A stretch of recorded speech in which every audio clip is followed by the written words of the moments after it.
Oh my God. Right, guys, there's this impressionist on social media, and he does like this. It's one of the best impressions I've ever seen of a conversation between Tommy Robinson and Elon Musk. I thought it was absolutely jokes. Shout out to, what's his username? Tony Lapidus. Have a watch of this, guys. It's amazing. Elon! Hi, Tommy. I'm calling from Luton. The case is finished, the trial was finished, and the judge has found me not guilty. Huh? So you could say that it was a pretty brief case, because attorneys carry briefcases. Yeah. So the judge looked at me and said, "Why are you here?" Huh? I said, "I don't know." So it's a waste of time. He said, "All the evidence shows that everything what the police have said so far has been a lie." Huh?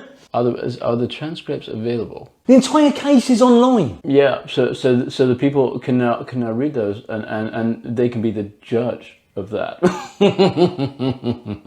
Awesome comedy. Yeah. Elon, I just want to say thank you. Huh? You have supported me on my trials. Huh? Without you, I wouldn't have a voice. Huh? The left-wing media and the authorities would have tried to silence me. Huh? So, yeah, just wanted to say thank you. Well, police in England are so far left that they can't even see the centre with a telescope. Yeah, I said that twice on the Joe Rogan show. It was a pretty awesome joke. Yeah. You give me back my free speech, huh? Which I needed to be a journalist from Luton. Yeah. So speaking of free speech, I suppose that the evidence that you gave really shocked them. Well, the judge didn't know why I'd been brought in. Yeah. So in a way, you could say that your words may left everybody speechless. It's like who has less freedom of speech now? The police. The entire thing's based on lies. Huh? He says you're supposed to be a journalist in Luton. Huh? So, yeah, I think it's time that you and me celebrate. Yeah, let's celebrate. Yeah, but I can only do that remotely or through artificial intelligence because I'm currently on Mars, colonizing Mars. Fine, but promise me that when you're back, you'll let me take you on a guided tour of Luton. Huh? We'll go with my mates, little Abdul and Bashar, little Muslim lads. Huh? I ain't got a problem with Muslims, I've got a problem with radical Islam and jihad. Huh? I will show you some of the most picturesque pubs in Luton. Huh? Oh, wait, I just thought of an awesome joke. What do you call a pub on Mars? You tell me. Huh? A Mars bar.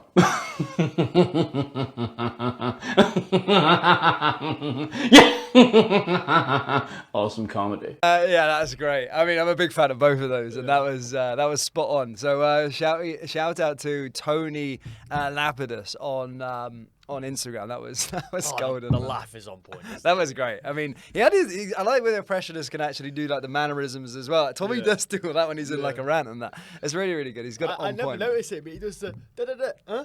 Like the little like soundbite at the end. I think Tommy would appreciate that as well. So it was spot on. That was very, very good. So yeah, another shout out to Tony. Anyway, yeah, a bit of a joke to start with, but plenty to discuss in today's podcast, as always, my man. Guys, if you are tuned in, please make sure you do hit the like button and hit the subscribe button. We're here Monday, Wednesday, and Friday. Dom, good? Good. Very good. Very good. Good weekend? Yeah, brilliant, mate. How was yours? Yeah, not bad. Rangers won 3-0. Come on. Yeah, Lando Norris. And Lando Norris won yesterday as well. It's three races to go and world champion. You've been a big fan for him for a long time, have you? Oh, mate. The media and all these like Drive to Survive fans, man, they've all just been hammering him. Oh, he's not got championship mentality. Oh, he's a bottle job. Well, Piastri's a bottle job now, so yeah, swings and roundabouts. You know, I'm loving it. I'm loving F1 right now. But yeah, anyway, on to some more juicy stuff that the audience sure are waiting for. Yeah, let's go straight into it. BBC, of course, the BBC chairman is coming out today to offer an apology to MPs today after Tim Davie quits. Of course, the BBC has been in hot water this week, or last week, should I say, with regard to them being exposed for basically splicing together two clips. An hour apart of each other of Donald Trump basically making him try to look like he was inciting violence when he wasn't at all. Tim Davie resigning, good decision? Very good decision. I'm sure Trump is very happy about it as well. This is what Trump said regarding, obviously, him resigning. And, you know, it was part of a BBC Panorama documentary, which is where this is from. And so this is what Trump said. The top people in BBC, including Tim Davie, the boss, are all quitting/fired because they know they were caught doctoring my very good, brackets perfect, speech on January 6th. Thank you to The Telegraph for exposing these corrupt journalists. They are very dishonest people who try to step on the scales of a presidential election. On top of everything, they are from a foreign country, one that many consider our #1 ally. What a terrible thing for democracy. So yeah, obviously been vindicated. You know, this isn't the first time this has happened to Trump. And the funny thing is, he was speaking for over an hour there. You could slice any two part of that conversation and pretty much say he said whatever you want him to say. So yeah, I think this is this is a full circle karma. Obviously, I want to see people who actually doctor these type of footage get the comeuppance and just sort of get the feedback, which is what's happened. What I'm surprised about is that it took so long for this to actually come out. Of course, if this wasn't a Panorama documentary, this was made in 2021. So I'm kind of surprised that, or I'm wondering if Donald Trump actually knew about this, that was actually going on. But it's a scary thought with the BBC just going out their way to do this, the left-wing bias within this sort of organisation. And I've spoke about it passionately before. I don't really care what The Guardian do, as like they're super liberal left-wing in terms of their news. Yeah. I don't care what GB News does in terms of they're further on the right. They align themselves on the right. And I don't care what The Telegraph does. I don't care what The Sun does. I don't care what Sky does, ITV does. Right? They can lean whatever the way they want. Right? Freedom of speech and all of that. They can do whatever they want. My problem with the BBC is that it's our state broadcast, and people are essentially, if you have a TV in the UK, you're forced to pay a license fee to them to deliver unbiased news. You don't get a choice. They should not have a political leaning on what way they're going, because people, the vast majority of people, essentially are forced to pay for it. So them having a leaning to one side cannot be the case ever.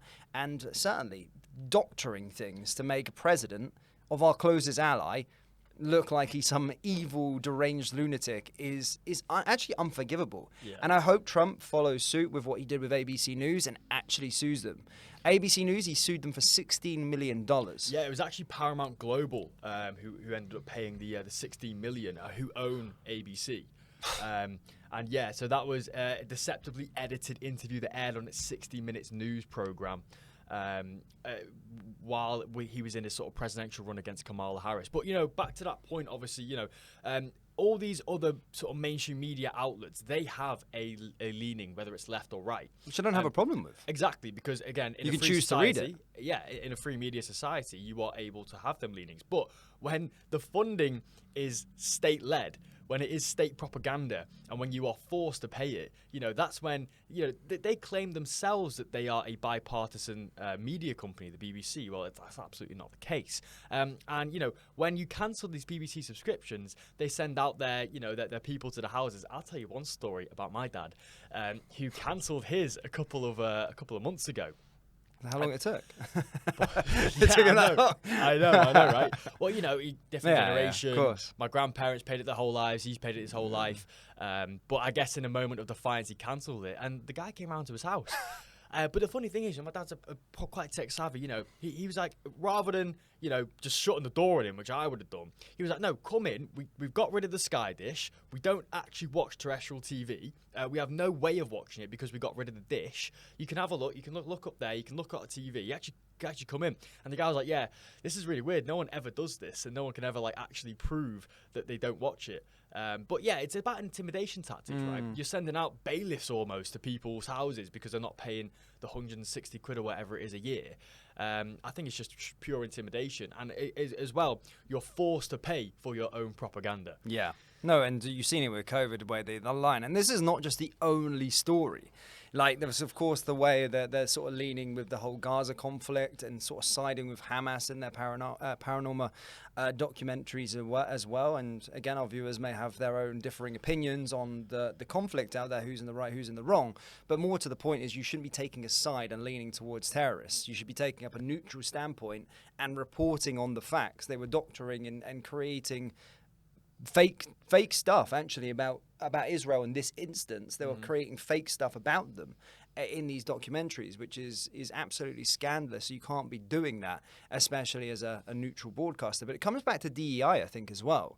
So the fact that we've got DEI and BBC are the biggest for it in terms of hiring people in positions that not necessarily qualified but sort of tick the boxes, it then creates people that are leaning, their sort of reporters are leaning towards that side because of DEI. They're hiring, you know, the people that I suppose are not necessarily in the sort of mainstream. They're sort of alienated, outcasted, and that's how they got hired for DEI. So their political leanings lean towards that way. So when they're reporting on things, they're always going to take up that bias and always try and push their agenda to the people, which is absolutely shocking. And actually, we've seen that thing with the BBC reporter the other day. She got called in because she refused to say pregnant people. She said a pregnant woman. So not only are they sort of not reporting facts on that, they want to go against science. They also want to go against the grain when it comes to sort of genders and biological fact about saying a pregnant woman. Yeah, you know, they're really sort of pushing the boat out super far. And this is why, like, people are sort of going towards the sort of right-hand side because of the absolute insanity of this, like, speech policing that we've seen the left do, you know. They want to, like, uproot these, like, normal phrases, you know, describing phrases that we've used for, you know, the whole of history, and try and change it. They're just trying to rewrite history. Try and reinvent the wheel. Exactly. Yeah, it works to literally cater towards the smallest minority, who are also the loudest on sort of social media. Yeah. They don't represent the vast majority of the country. So what happens when you have these kind of like DEI hires and they're all left wing sort of undercover activists, is that they're all in this sort of bubble and they end up kind of like competing as to see who can be the most woke, who can be the most activist. You know, oh, you're not allowed to say this, you're not allowed to say that. They're all kind of holding each other accountable to these new higher standards. And especially when you have an organization like a media company, like a BBC, that end up having to sort of, you know, compromise to the highest person, and they end up sort of going more left, because it's almost like this kind of woke sort of competition they have between themselves. And then you see people like Tim Davies obviously having to bend the knee to these type of things, and ended up getting the sack. So yeah, very, very good news. I hope, and I hope, of course, President Trump does take it even further. I hope he bankrupts them. I hope he. Yeah. I mean, that if he got, I don't know, I can't remember what the sort of fake news. What was it with ABC? What did they do about him with fake news? If you can research that for a second, and but I can't imagine it being worse than this. Actually splicing together in the mist and in the heat of a presidential campaign, pushing out propaganda like that. Yeah. That's absolutely demonic and sick and disgusting. They knew exactly what they were doing. And more to the point, did you see the clip yesterday of Lisa Nandy, the Labour MP? No. So essentially, so she's the media secretary, right? Yeah. So the media secretary, that's her job, to keep an eye on these things. So the media secretary came on to an interview yesterday, which I'll show you a clip of, and claimed that she didn't see the full story with regard to the biggest media story within the United Kingdom this week. And instead of choosing to talk about it as much, she went on to a different tangent to blame GB News and essentially say, well, GB News has Nigel Farage as a presenter. I'm trying to speak to Ofcom to get rid of this. And I was like, she didn't even use her moment. Firstly, she didn't even know what was really going on. She self-admittedly, but also didn't use that time on television to sort of talk about the ethics behind splicing and manipulating clips. She didn't come out and sort of condemn that sort of behaviour. It's really interesting. Let's have a little watch of this quickly.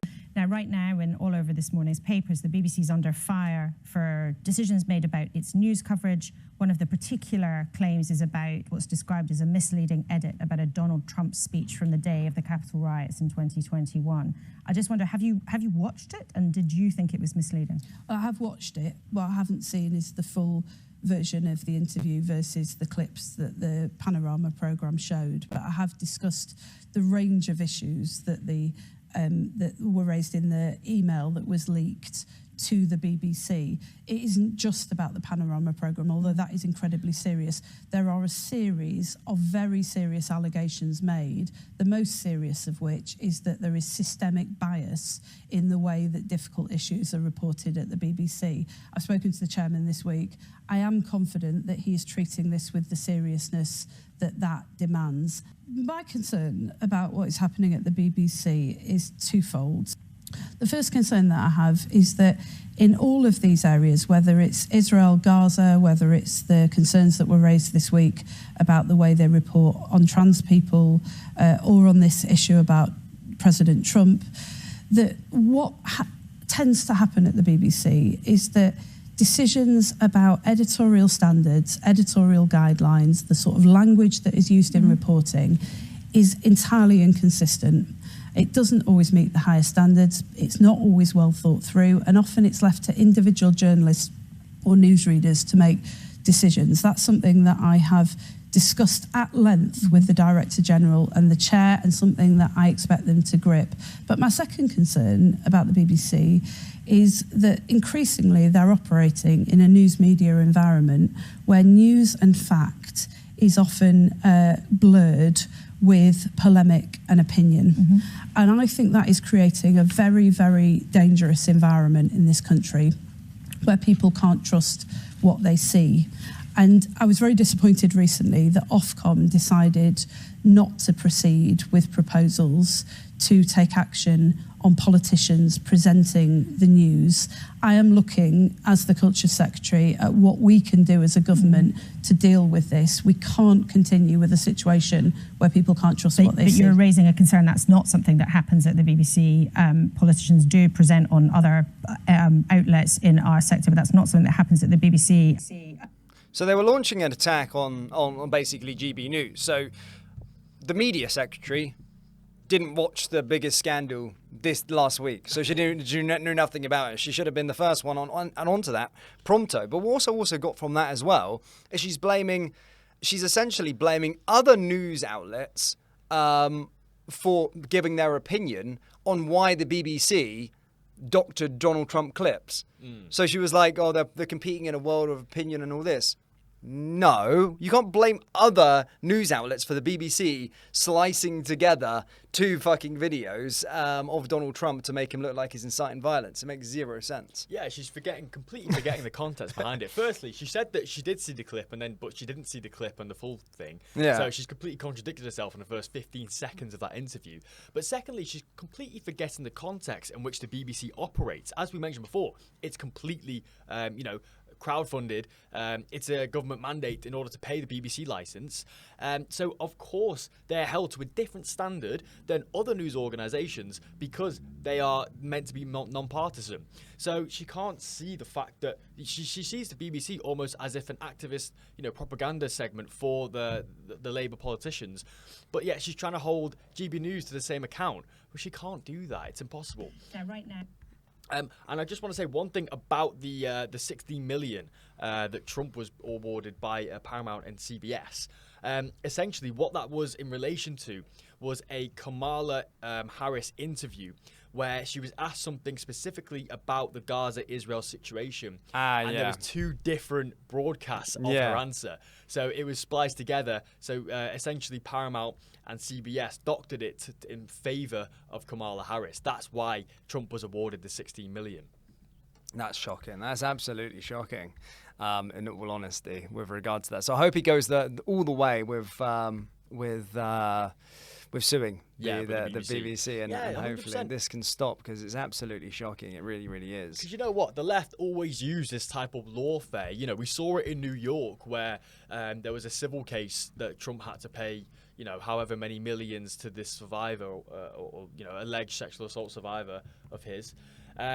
Which was completely doctored anyway by that Alan Bragg, who was the judge residing over that case. But we see lawfare from the left. Well, this is the playbook. I want to see the same thing on the right.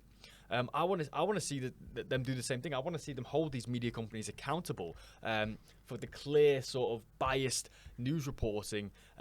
Trump has been in the crosshairs of the mainstream media since he got elected in 2016. I saw this statistic. It was over like 95% negative reporting of Trump, and yet Biden, it was 90% positive. That's just simply impossible. Like, you can't have that much negativity when there is not that much negativity to report on. They're just kind of like abstaining from the facts there, and abstaining from the truth, and trying to sort of manipulate reality in their favor, and it's clearly not working. Moving on to Remembrance Day, of course, the 11th is tomorrow. Remembrance Day is tomorrow, but of course on the closest Sunday to the 11th, we sort of have Remembrance Sunday, and of course I just want to pay my tributes to the people that made the ultimate sacrifice across the 2 world wars and right into to modern battles and conflicts, including Afghanistan, Iraq, Northern Ireland, etc., etc. And I'm sure you want to do the same. Of course, yeah. The World War II veterans, obviously I have some in my family as well. Brandon, his name last name is Brandon. He has an amazing book called The Night Flyer. So he was actually a navigational expert in World War II. Was one of the first people to shoot down the V2 rockets that were made by Hans Himmler in Germany. So yeah, he's very instrumental in obviously teaching these navigation skills in the RAF as well. So yeah, I'm proud to say that I have quite a good lineage in terms of World War II. But obviously, a lot of people in Afghanistan, Northern Ireland, Iraq, Syria, they paid the ultimate sacrifice. So yes, may they rest in peace. Now, of course, on Remembrance Sunday, we got to hear for some veterans. Of course, there was the famous clip of the 100-year-old veteran, of course, which we can get to a little bit later on. But there has been reports. I mean, look, seeing Keir Starmer, there was that picture of Keir Starmer, Gordon Brown, Tony Blair, all together as they were laying a wreath yesterday. And that's made lots of people furious, of course, no doubt veterans as well. But essentially, GB News put up a report essentially saying that veterans are furious as hundreds of migrants cross the channel on Remembrance Sunday. So when we're remembering the fallen that stopped an invasion of Britain, there is a different kind of invasion currently ongoing whilst we're remembering those who paid the ultimate sacrifice. And essentially, 2 veterans spoke out but didn't want to give their names. One elderly veteran said he had recently been abused on social media for expressing frustration at small boat crossings. He said, "It makes me really angry that these boats are coming here on this sacred day of remembrance, not that they care." Another said he was outraged and angry Britain can't defend its borders.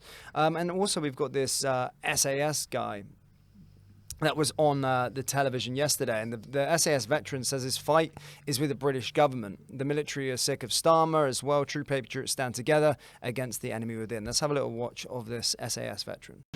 A lot of the medals here are operational service medals, so which are issued for each theatre of war that we or theatre of conflict that we serve in. So we have Northern Ireland, Sierra Leone, Afghanistan, Iraq, West Africa, and then we have a couple of commemorative medals, some operational service, length of service in theatres, and obviously a long service good conduct medal, so I never got caught. Were you in Bosnia as well? We was in Bosnia. I'm asking because I was in charge in that. Yeah, I quite remember. You did certain operations. Certain operations. Very discreet of you indeed. 400 operations. What constitutes an operation? I mean, does an operation necessarily mean danger or not? Of course it means danger. It does. In Special Forces and the Parachute Regiment, most of the things we do are dangerous. So an operation is a mission under our criteria. And put it into context, everyone remembers the embassy siege in 1980. Obviously, that was before my time, but that is Operation Nimrod. So each one of those constitutes an operation. Right. And when we was deployed in Afghanistan and Iraq, we would undertake 3 of those operations a night, and sometimes more. That is breathtaking. And changing the tone, what sort of people are you remembering today, on this Remembrance Sunday? We have, on one of our operations, one of our deployments, we lost 10% of our squadron. In an SAS squadron, that's a huge amount of people, plus people that were injured, but all the way back in my family history, I've lost great uncles, I've lost close relatives in wars on foreign lands, supporting this country, and of course, in the present day, I've lost extreme friends, and I still do today. So I remember all of my comrades that are not here with me today. I remember family, I remember friends, and I remember all the civilians as well that have to go through the grief of losing those family members, and I'm one of those. And Matt, you were diagnosed with kidney cancer in 2013 and you were forced to leave the military a year later. I would imagine, having served in 400 operations and being in the SAS, which is the absolute elite of military service, that it must have been extremely difficult adjusting to civilian life. Yeah, extremely difficult. And, you know, the military itself is geared around looking after soldiers and who are injured through battle. So some people like myself who have illnesses and ailments that threaten their life, it's a bit of a challenge for the military, you know. And when I put that up towards the MOD and the military and my chain of command, they sort of looked at me and said, well, you go on the NHS. And to me, that was pretty hard to take after spending and giving 25 years of my life to the military, you know, and to be told that. But, you know, I'm a sort of well-rounded individual, and I know that our military and our MOD are geared around protecting civilians. So we have to take on another fight, and that was a fight that I took on personally. So yeah, I mean, shares experiences, of course, of himself finding that, you know, he's up against the powers that be with regard to it. Of course, abandoned. He's not the only person in the military that has been abandoned. We've shared countless stories on this podcast of you know, former not just special forces but soldiers that feel that they've been abandoned by the government. And of course, a lot of them are speaking out, including the 100-year-old World War II veteran, that they don't like the way that they've seen this country turn out to be, and it's absolutely disgraceful to see. And as I said, the government are complicit in this invasion that's happening as we speak. And over the weekend as well, there was protests that erupted in a place called Crowborough. Mm-hmm. Did you see it? No, I didn't. Well, essentially, Crowborough is a rural town, like really nice little British, you know, it's one of those sort of like small towns that everybody kind of knows each other. Anyway, there's, as of next week, they're going to be using a disused military barracks to house illegal migrants. Yes, I think I've seen And, yeah, I mean, it's coming to a real, you know, everyone's unanimous there, that they don't want to have these illegals coming in, and they're going to be importing 90 a day into this small rural town. And it really reminds me of a place I grew up. You know, very, very lovely community. Everybody kind of knows each other. And eventually they're going to have up to 900 illegal invaders cutting around the streets in their local communities. And I also seen this post here that the Ministry of Defence warns families not to complain about migrants staying in the same barracks. Illegal migrants will share barracks with families. Many soldiers are posted away from home. Outrage over safety of women and girls. What is the MOD's response? Please shut up. Dear families, you may have seen recent social media coverage regarding asylum seekers due to be housed at Cameron Barracks. We understand this may raise questions or concerns, and we want to reassure that the welfare of our service personnel and families remain our priority. If your family are approached by the media, please do not engage directly. Instead, you may take a business card if offered and pass the details to the battalion welfare team. None of us are authorised spokespeople, and all the media inquiries should be directed to the Home Office.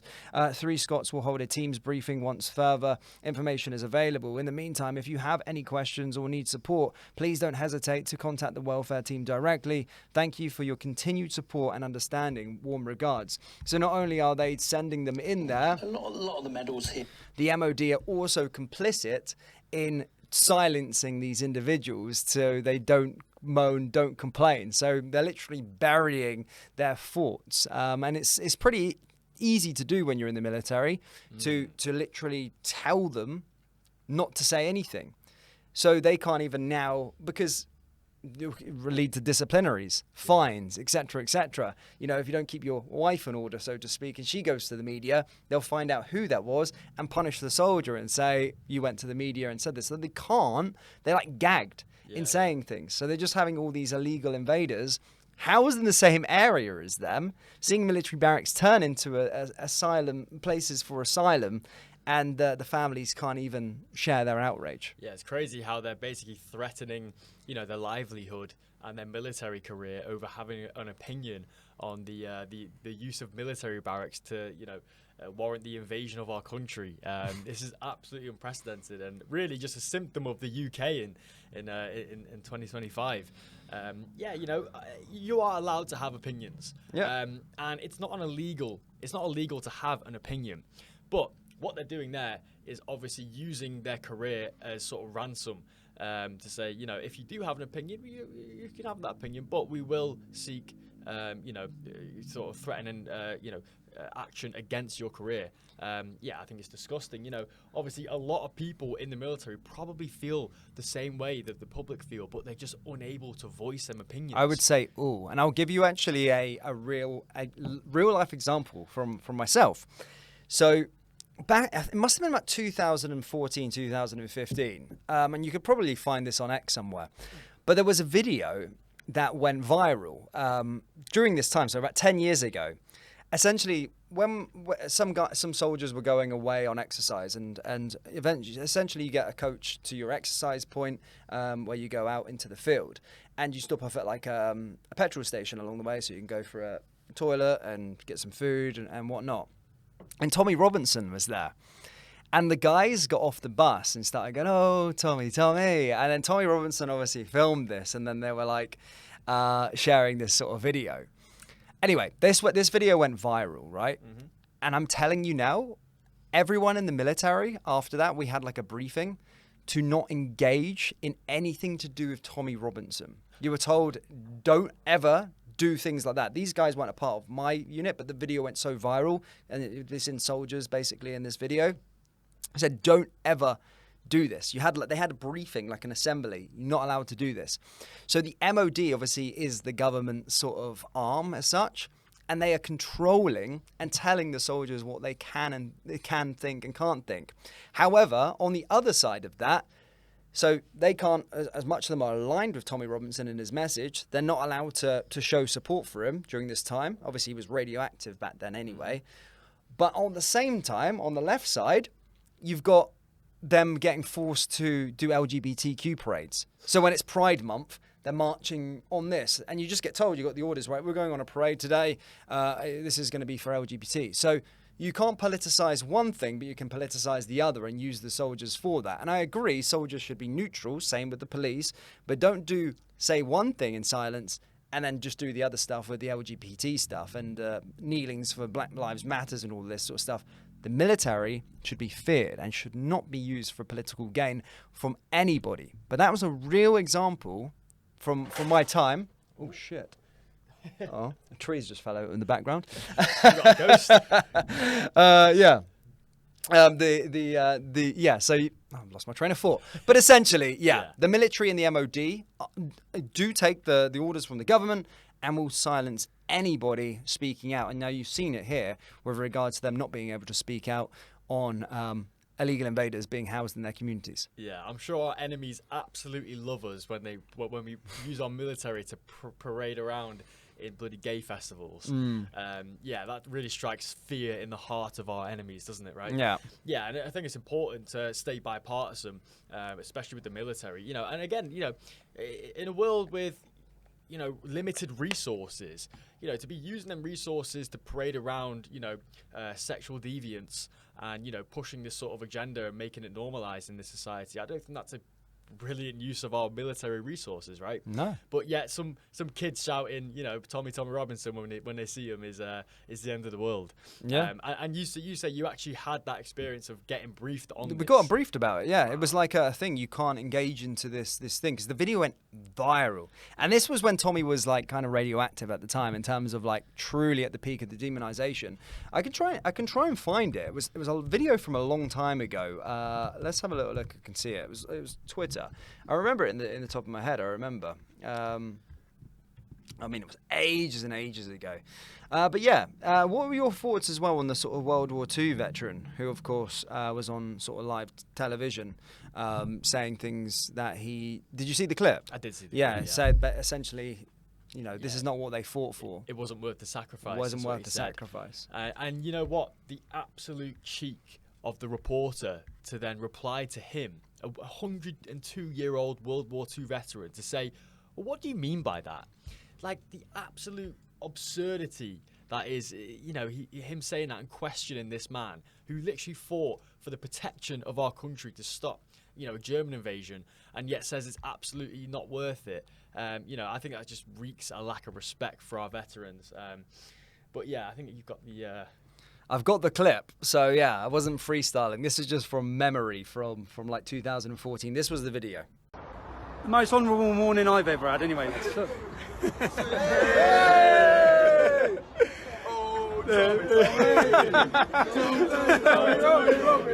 Class, eh? Makes it all worth it. An honour. So yeah, that, as I said, that's from my memory, and I remember it. And as I said, after that, it went super viral, and there was briefings, and the military, the people called us in. All units had these like assembly, essentially, like school assemblies, and we said, yeah, never get involved in stuff like this. Wow. Especially with Tommy Robinson. Yeah. So the silencing is real. I've seen it before. And we saw similar stuff, you know, when Andrew Tate had his sort of rise to fame in 2021, 22. Yeah. We saw similar sort of propaganda pushed through schools and universities as well. I know for a fact my younger cousin had assemblies on, you know, the rise of the misogynist Andrew Tate and how he's a bad role model. The same in university. Obviously, my mum used to work for the UA92. Gary. Yeah, the fucking knobhead. Absolutely public enemy #1 right now. And, hey, you know, we might see his downfall soon. You know, that's all I'm going to say. But I can't. Inside information. We were getting an exclusive one day anyway. Who knows? Not now. Maybe. When I get the right green light, maybe. But yeah, you know, they had like complete propaganda made and pushed out an email to all the students saying, oh, why didn't you pick other positive role models like Gary Neville and, you know, Peter Crouch and all these other people? Like they completely just take away the you know, their right to have an opinion on someone. I think this like kind of like state propaganda, this pushing and these kind of demonizing of these right-wing figures only adds fuel to the fire, because when you tell someone not to do something, what's the first thing they do?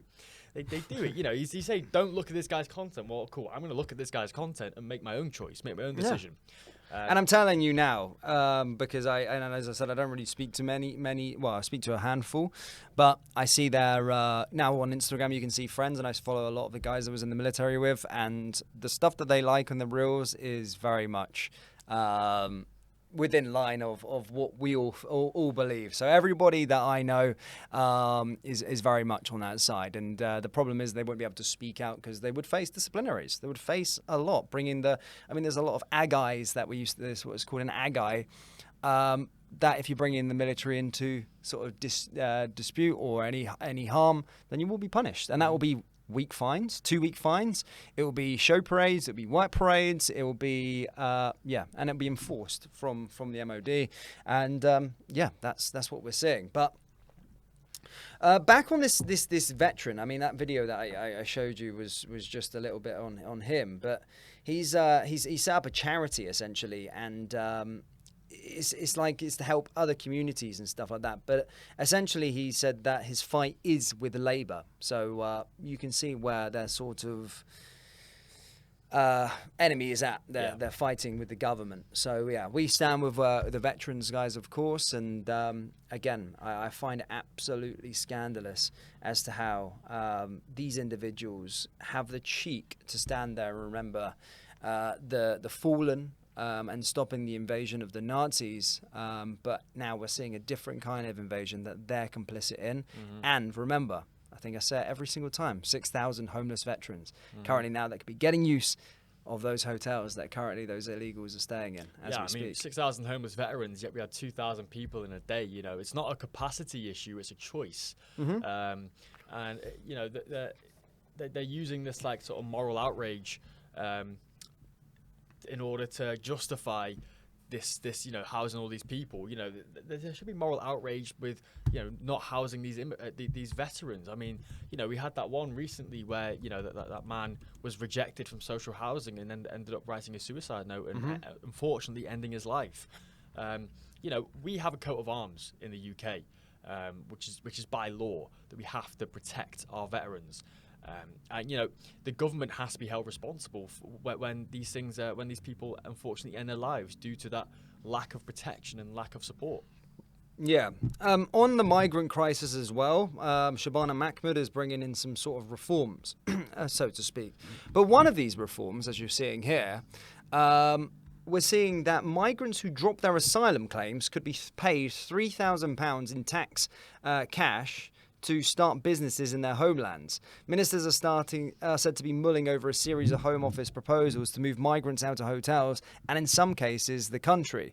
The first, the £3,000 option, would see the sums dished out to migrants from countries with low asylum acceptance rates. Asylum seekers from Albania, Bangladesh, Brazil, China, India, Nigeria and Pakistan would be those in the spotlight. They would be eligible for £3,000 handouts through the government voluntary return schemes to help them find somewhere to live, find a job and start a business back home.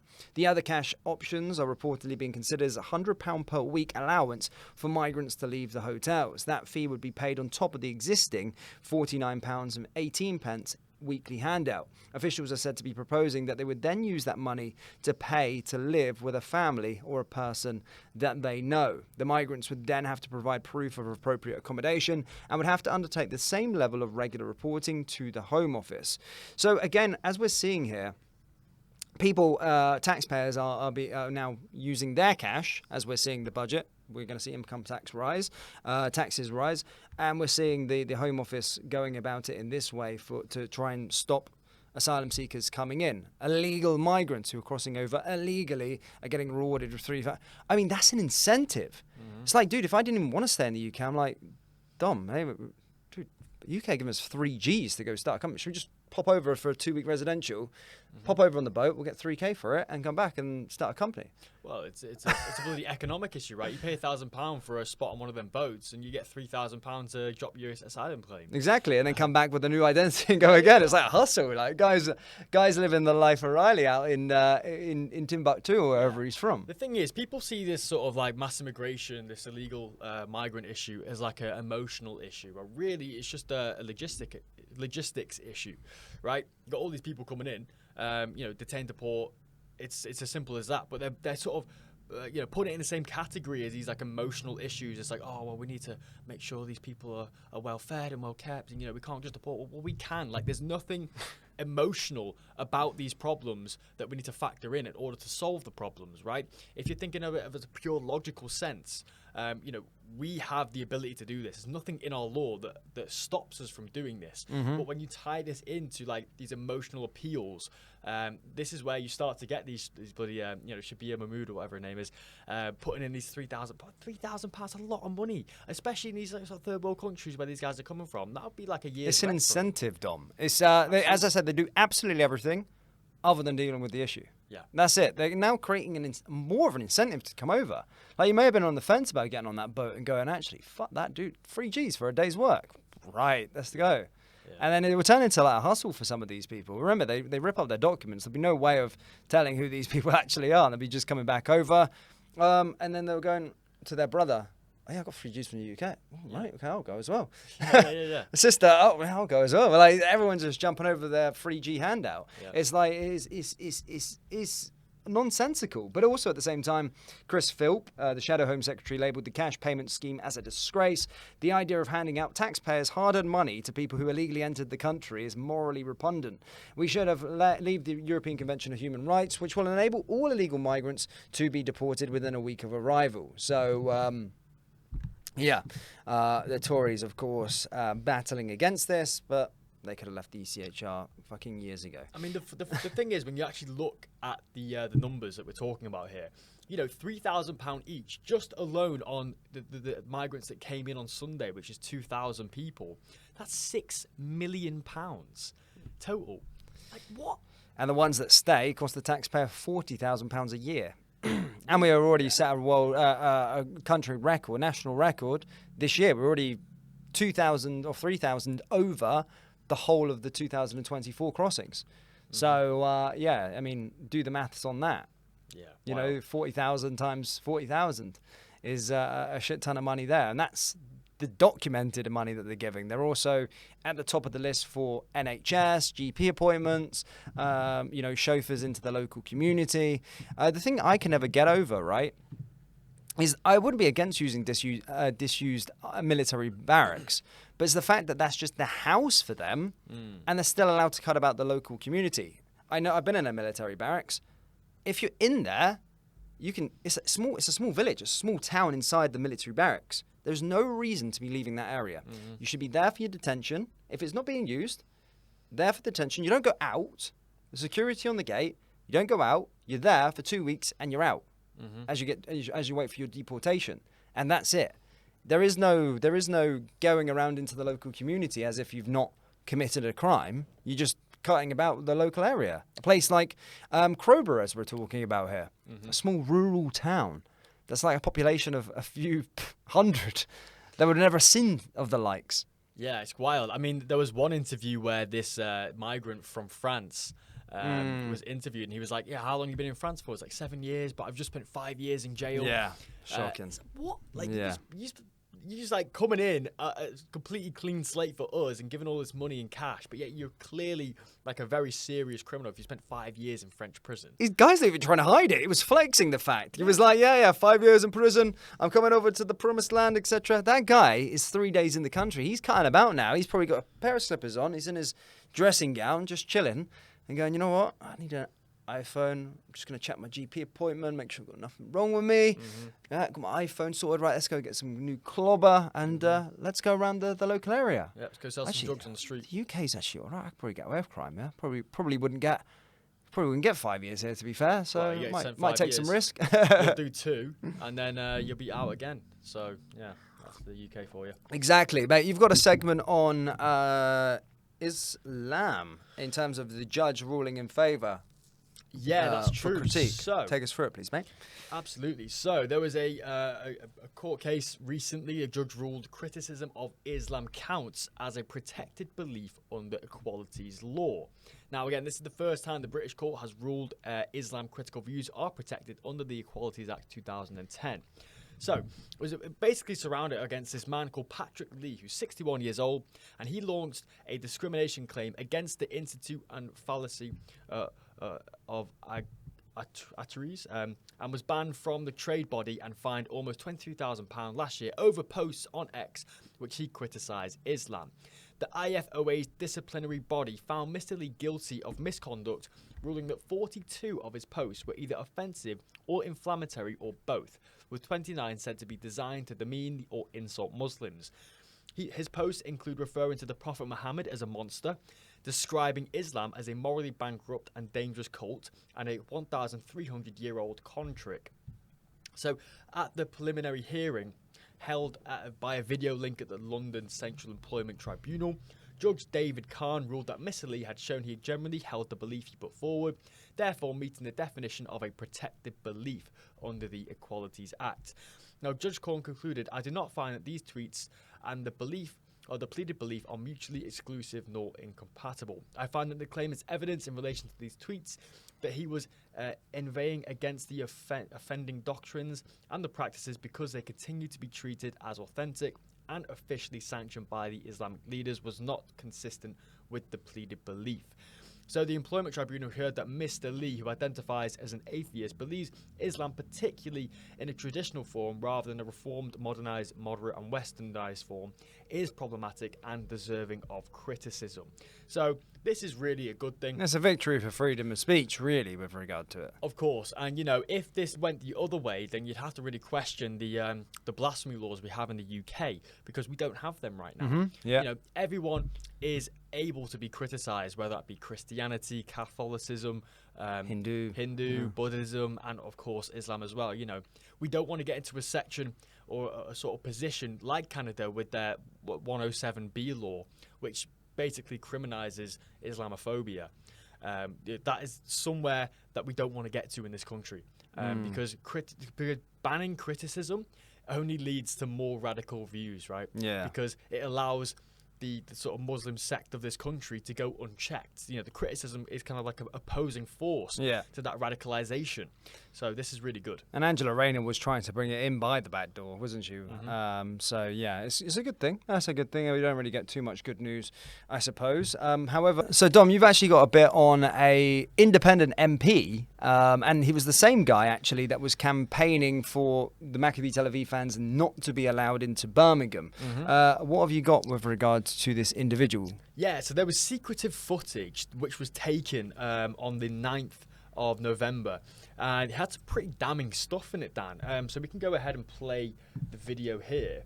But, you know, what this is how they're speaking behind closed doors. This is really the point here. So I'm going to go play this footage. These events, these activities, this unity must grow and continue and take over not just parts of Birmingham, but the whole of Birmingham, the whole of the West Midlands, the whole of the UK. Grassroots democracy in action. And we, our communities, have shown the establishment and the rest of the country that we will not be taken for granted, and we will win. The establishment know that if you let one person stand up to them and speak the truth to people about what power is doing to them, then more people will stand up, and there will come a point when we all stand up against oppression, against injustice, and against corruption in politics. You see the power of solidarity. You see the power of solidarity, the power of all of us together. Individually, we may feel helpless, lonely, often frightened. Together, nothing can stop us. No tyrant can rule us. No party, government, or dictator can demand from us subservience. Together, we are powerful. Remember that and take that message onto the streets of Birmingham and share it with every single person you know in this country and abroad. Well, there you go then. Wow. So it's clearly, you know, talking very, very radical ideologies here, talking about taking over the whole of Birmingham, the whole of the West Midlands, and the whole of the UK.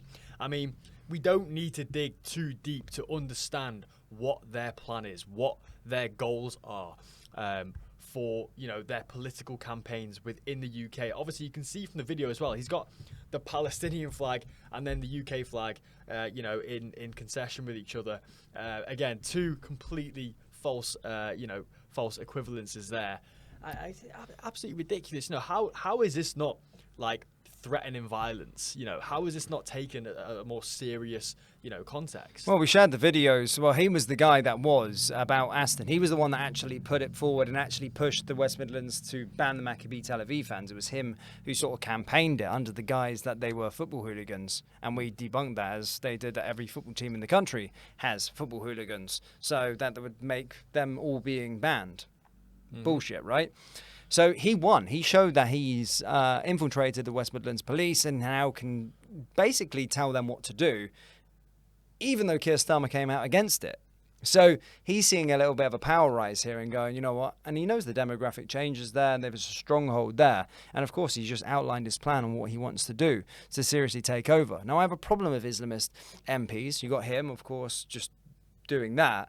But you've also got other Islamist MPs like Zahra Sultana, who essentially came out and attacked British veterans in the Houses of Parliament. So what they're trying to do is make the sort of social norms of our country and rip it up and, of course, get defunding for them and whatnot. Thankfully, she did get booed and she's massively hated. But you've got individuals with this ideology infiltrating our Houses of Parliament and, of course, trying to push their ideas across, whether it be, you know, Islamophobia laws, whether it be, you know, banning Jews essentially from a town. And this is just the start and the progressiveness of what's to come. But have a watch of Zahra Sultana. So, Mr. Speaker, can the Secretary of State explain how it was determined and who determined that Soldier F qualified for Ministry of Defence funding and what precedent this decision was based on, particularly given report that he received double the financial support typically afforded to a single defendant? If he was eligible for legal aid, that avenue was open for him. Instead, £4.3 million of public money was spent defending a man who, in his own evidence to the Southern Inquiry, admitted his lethal role in the state-sanctioned murders on Bloody Sunday. Does the Secretary of State believe that this represents an equal and impartial application of justice, or a two-tiered system designed to shield the British state from accountability? On the first point that she raises, it is right and proper that the Ministry of Defence provides support to any veteran who is facing a criminal justice process. I think we would expect nothing less. This is the problem when you have second generation immigrants that are more closely aligned infiltrating Parliament. This should not be allowed. They don't have Britain's best interest at heart, and clearly she's trying to go against the grain, whereas we were just talking earlier in the podcast that veterans are already facing the biggest hardship in this country, and she, if had her way, is taking funding away from his legal battles in an operation that the government told them to do. Yeah. So she's wanting to abandon his legal aid and should say that he should be paying it for himself. They're just trying to completely rip up everything. And as you can see, the vast majority of the individuals in there are shouting, shame, shame, shame. Even some of the sort of liberal ones. So she's got fucking crazy ideas. And even they're not being accepted by the far left in there. But I think they should be shouting, deport, deport, deport. How is she making this a financial issue when we literally understand that there's billions and billions of pounds to house all these migrants, yet she's presiding over a £4 million, £3 million fund. Which is nothing in the big scheme of things in terms of, you know, like the amount of money that the UK are spending on other stuff. If you looked in comparison. Yeah, nothing. Yeah, it's a grain of sand on a beach.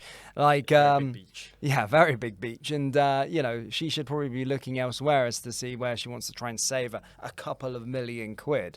Yeah. On a high profile case, by the way. And you know, the government have to take responsibility because they were the ones freaking sending them into those areas. Of course. And you know, they have this like this you know, these rules of engagement within the UK military. It's you know, you have to have a certain amount of, you know, fire coming at you and a certain level of threat in order to use kind of like appropriate force against them. And that's where the sort of conversation comes in. It's like, well, you know, rules of engagement. Were they in a position where they could justify that engagement? I'm not being funny. This is war. Yeah. Right? And we're talking about the lives of our military at this point. Like, how can you have, you know, a lower level of engagement when they're literally trying to kill you? There's no level of engagement on their side. You know, if they had the opportunity to kill you, to plant an IED and kill innocent people as well, there were reports that they were sending in, you know, disabled children strapped with bombs and go over there. Go over there and say hi to their military. Well, I think this Soldier F was she talking about Soldier F was from Afghanistan or was it from Northern Ireland? I'm pretty sure it was Afghanistan. Oh, right. But either way, the fact that they're still finding legal battles freaking 10, 15 years later, and if it is in Northern Ireland, I've heard some loads of stuff from Northern Ireland, but 30, 40 years later is an absolute disgrace. But you're seeing where these Islamist MPs actually side, and what they're trying to do with just two instances here. Just two of them. They have one common denominator, and that's, of course, nothing that aligns with sort of British values and British beliefs. Yeah, I'm just reading up on this Soldier F. Now, this was more than 50 years ago, by the way. Yeah, it was Northern Ireland, Yeah, Northern Ireland. Yeah, exactly. He faced charges of murdering James Ray, William McKinney, as well as 5 charges of attempted murder. The judge said the members of the Paramount Regiment had shot unarmed civilians as they ran away, but evidence against Soldier F had fallen well short of what is required for a conviction. So... yeah, I think, you know... A veteran's getting pulled up in front of courts 50 years later. It's absolutely scandalous, man. Absolutely scandalous. And then she's campaigning against them. I just don't think you should have second-generation immigrants in positions in Parliament. I'm sorry, I don't care if you're born here, but you don't have the best interest at heart. And any other country in the world, that wouldn't be the case. As stated, if you and your future wife have children in the UAE or other countries, your children will not be able to go for leadership roles in those countries. No, we don't see it in any other part of the world, whether it be the Middle East, Asia, anywhere. We don't see any foreign people be the heads and, you know, be in positions of parliament and power where, you know, they're almost belittling, you know, the current government and the current country they live in over the past what? I mean, their family probably wasn't even in the UK 50 years ago. As wasn't. So how are they putting this to Parliament and saying that, you know, the legal fund for this man is unjust? And the thing with Zara, she just constantly complains and tries to make her country a shit pit, like the third world that her family resides from. Honestly, Zara, this is my message to you, sweetheart. Go back.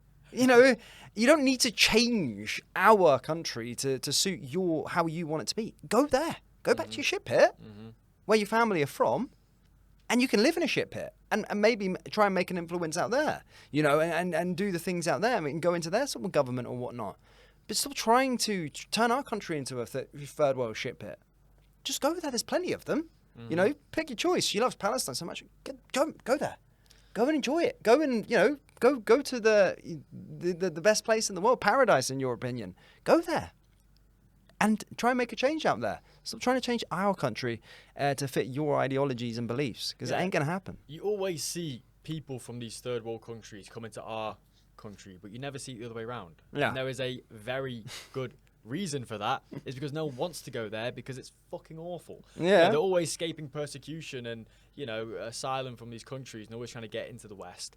But you never see it the other way around, because at the end of the day, you know, they're not the forefront, they're not the leaders, you know, they're not influential, they don't have the same opportunities in their countries that we afford them in our country. And, you know, we have to take a moral stance on this, and we have to be pretty ruthless about it as well. Do second and do third generation people have British interests at heart? Some of them do, but the vast majority don't. Yeah, well, we'll let the audience decide, guys. Let us know down there in the old comment section below. Bro, we have to get through some other bits and pieces, unless you got any more to add on this segment. No, that's it. Well, Labour MPs, guys, a bit of news from Keir Starmer. As you can see, Labour MPs openly plotting against Keir Starmer as tax raid fears grow. Labour parliamentarians are discussing potential mechanisms to remove Keir Starmer from his position as Prime Minister, according to insiders. Sources indicate newly elected MPs are amongst those allegedly considering the logistics of mounting a leadership challenge. The reported discussions come as the party grapples with concerning polling figures and growing unease about potential breaches of election commitments. Particular anxiety centres on speculation that the government might abandon its manifesto pledge regarding taxation. Labour had promised voters it would not increase income tax, yet reports suggest this commitment may be under threat. The timing of these alleged discussions coincides with multiple challenges facing the Prime Minister following his return from COP30 climate summit in Brazil. 4 MPs who had their parliamentary whip withdrawn in July have been reinstated to the Labour fold. Neil Duncan-Jordan, Chris Hinchcliffe, Brian Leishman and Rachel Mascow were suspended after spearheading opposition to the government's welfare reform proposals. The quartet were welcomed back following negotiations with Chief Whip Jonathan Reynolds on Friday. Their rebellion attracted support from over 100 Labour MPs who threatened to obstruct ministerial welfare changes, citing concerns about the potential harm to disability benefit claimants. So as you can see here, essentially a lot, and this comes from insiders, and we've seen a lot of echoes. You know, we've heard this stuff with Andy Burnham, that essentially they want him to try and push for a sort of the leadership position, but essentially they're not happy with Keir Starmer and want him to go for numerous reasons, of course. But the thing is with Keir Starmer, I hate Keir Starmer, right? I dislike him a lot. Do you? I do. I mean, just check my channel out. But what I would say about Keir Starmer is he's actually a better option than many of the others that could replace him in the Labour Party. Like, imagine David Lammy being the Prime Minister of the UK.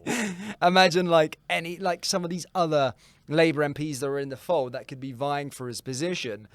Keir Starmer is so bad, but they would be even worse. There's like no outstanding candidate that would actually make the Labour Party an attractive proposition whatsoever. And they're trying to try and get him out of position, which is fair. There's internal disputes coming from within inside the party because, well, he has gone against his manifesto pledges. He's lied at every single corner.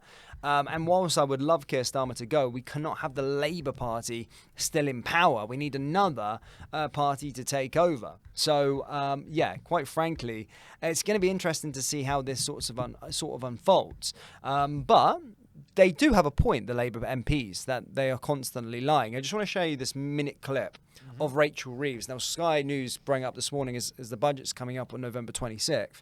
And essentially, Rachel Reeves, this is Rachel Reeves 1 year ago, as it's not been confirmed, but there is a feeling, there's an imminent feeling that there's going to be tax rises on income tax. This is what she said a year ago. She said this before, then she discovered it was a problem.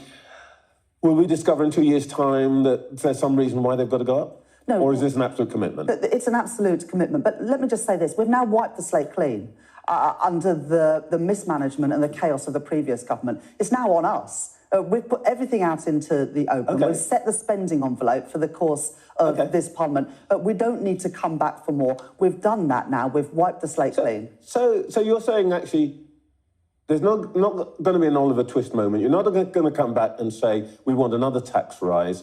Or if you did, that would be a huge failure for your government, wouldn't it? Yeah, look, I'm not going to be able to write 5 years' worth of budgets on this show today, but what we have I'm just done, saying, there's will no there need. be more tax rises? You're right, Trevor. There is no need to come back with another budget like this. We never need to do that again. We've now, Trevor, set the spending envelope for the remainder of this parliament. We don't need to increase taxes further. We need to do two things now. We need to reform our public services to make sure they work better, and we need to grow our economy. So, yeah, that was a year ago after that sort of disaster budget that they gave out. This budget's going to be even worse because obviously Rachel had no idea what she was doing. She took no accountability. But did you see the bit at the start there? We've wiped the slate clean. We've sorted the failings of the Tory government through that budget, those hard decisions. But still, a year after that, they still are blaming the Tories for everything, and they're still gaslighting, taking no accountability, which Rachel and Keir Starmer need to take accountability when delivering this budget. But this is what's irking within inside the Labour MPs. I mean, everyone across the board is not happy with that, but the Labour MPs are trying to plot against Keir Starmer as they're going against their manifesto pledge, which is very interesting to see. Yeah, how far can she go back? Next, she's going to say the financial ramifications of the Battle of Hastings 1066 is causing us to hike taxes again. I mean, look, she is talking about taking the VAT threshold down from 90,000 to 20,000. That is absolutely absurd. As someone who owns a business and, you know, who is on that sort of threshold, it would be absolutely detrimental to a lot of things, because when you go VAT registered, you have to pay VAT on your sales. You know, you get 20% less profit, or maybe more in a lot of cases. It'd be absolutely horrendous for a lot of small to medium businesses who are just starting out. I think it's absolutely horrendous what she's doing to this country. And, you know, how can she look at the figures of millionaires leaving our country and say, you know what we need? We need to make their environment worse. You know, we need to make sure that they have more of a reason to leave. It's like this is the problem when you don't have business savvy people in positions of parliament, you know, presiding over the finances of our country. Is all they see? They're running the government like it is a business with a monopoly on power, because that's what it is. And all they're saying is, how can we increase our income? Okay, we can hike our prices, which is basically what taxes are. You know, we can raise our prices, we can raise our taxes and get more income. But she doesn't understand. She is creating a hostile environment for entrepreneurs. That's the issue here. And you could blow a candle through her ears, honestly, mate. There's absolutely not a thought in her brain that for me, justifies this horrible attack on the sort of business savvy people of this country. What do you make of the internal fightings of the sort of far left inside the Labour Party, that they're plotting against him? Yeah, I think you actually raised a pretty good point here. It's like, okay, if you're going to replace Keir Starmer, who would you actually replace him with? You know, you've got shit and shitter. Yeah. Yeah, it's really lose-lose. Yeah. But, you know, I guess this sort of internal fightings is good for the left, because we want to see them, you know, have these internal fights, because it erases legitimacy over, you know, their power. I mean, yeah, I don't know who you'd replace him with. There's talks of like Andy Burnham would be like the top dog inside the party that they would want, who's like the mayor of Manchester, I think. So he'd have to like step down, win a seat, and then of course then vie for his position. But there's also sort of talks of Angela Rayner making a comeback, or even talks of Lisa Nandy, like these individuals, like the senior positions, like Shabana Mahmood and all these lot. Oh my God! Imagine Shabana Mahmood is the Prime Minister of our country. Coming, guys. Yeah, doors open. And you'll have to pray 5 times a day. We'll be getting bloody calls to prayer throughout all of these 99%, British territories. It is quite frankly shocking, but of course Keir is up to it in just so much. I haven't heard him in a little while, to be fair. Have you got I can't remember the other stuff that you wanted to speak of. Have you got any other things you want to speak about? I've got a UK police clip that I want to watch. Yes, I've also got a clip here of these migrants in Spain, fortunately robbing a group of girls, a group of young white girls, obviously. Now, they were walking in Barcelona when a gang of migrants robbed them. So we can have a little look at this video.